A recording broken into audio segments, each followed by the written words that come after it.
So we have 27 honorees, one of which will be nominated for the statewide honor for the Veterans Hall of Fame. I mean, this wall has World War II vets, it has folks that served in Vietnam. Sadly, it has some that didn't make it back, and some who were severely wounded. And you know, in a day and age where we have so many false idols, I thank you for welcoming this into the school. Because certainly, no doubt, if we look throughout this community, there's so many great people that serve every single day. All we have to do is look to the teachers and the administrators who gave up a very possibility of a very profitable existence to serve every day. And the men and women who served, who are on the walls behind us, are no different. But many times we forget about the people in our community who have been through enormous hurdles. And these vets, all of them, have amazing stories. So I thank you, and we're going to make sure that this goes to each and every school throughout the district who will welcome it. I think it's an important thing. So I don't know if anybody wants to talk. Assemblyman, you want to? Well, you know, you and I are both the members who deal with Veterans Affairs in the Senate and Assembly respectively. As a member of this community, as a Vietnam veteran, I salute all our veterans, including you, for your service. It is a tremendous honor to be able to honor our own, and a very small thing to say thank you to people who've done so much. And Bob Williams, of course. I don't know if Charlie, you want to talk a little bit about Bob. Well, during the storm, we knocked on Bob's door, and he was very sick. He at that time he got, you know, he was cold. His family picked him up. He's been sick ever since. Right. So. That was the famed Snowtober, where we were out of power for a week, and we visited Bob, and he was home under a blanket. And I think he got a touch of pneumonia from that. So it's one of the reasons he's not here.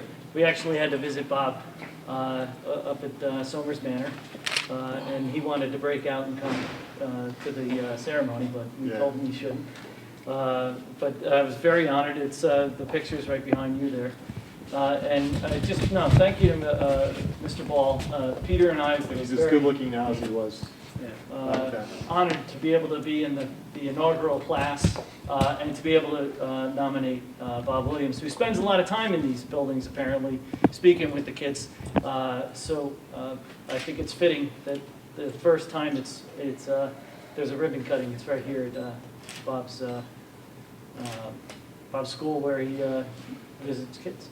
And Greg, on behalf of the entire Lewisboro Town Board, we just really want to thank you for doing what you've done for Mr. Williams and for all of these veterans. It was a pleasure meeting Gene today here and being able to discuss some of the issues that are, you know, presented there, and just to thank everybody, you, Gene, and of course our resident assemblyman for your service in the military. And it's really an honor to have you here, and I think it's so important to be at the schools so that our youth can actually see what all these great men and women have done over the years to support our country. And it's very important that it starts here, and they realize that, and they recognize how important these people are. And that's why we're so lucky to have Bob Williams, one of our inaugural inductee, who works with the children in our school system so much. So just thank you so much. I really appreciate it. Anybody else want to talk? Bob Williams, is, you know, as you mentioned, has been here for Intergenerational Day, and he's spoken to our middle school kids about his stories and his war stories. He's very engaging, very well liked. I'm sorry to hear that he wasn't able to make it tonight. And, we're honored to have this here, and for our students, will be tomorrow morning coming in, and this is a very busy hallway. They'll be, I'm sure, reading and learning about these these war heroes and people that have given their service to the country. So it's important for our students to learn that. Thank you for being the first to have it and being so welcoming. Ready? 1, 2, 3. Beautiful. All right. Nobody asked me to, somebody asked me to come here, and I am now the chair of the Senate Advisory Committee, and there's no speech involved or anything like that, but I just have to say that on behalf of all of us, and not all of us up here are great men, trust me. So no, serious, you're thrust into the position. You become great or you fall on the wayside, and you have to pick up the baton and move forward. And what we're doing now is picking up the baton from all the people that came before us. Whether or not you want to or not, you have no choice. This has to be moved forward. And what you've done here is actually should be put on the mantle. It's something that the guys and women who are now involved in the military and coming home know they can look forward to.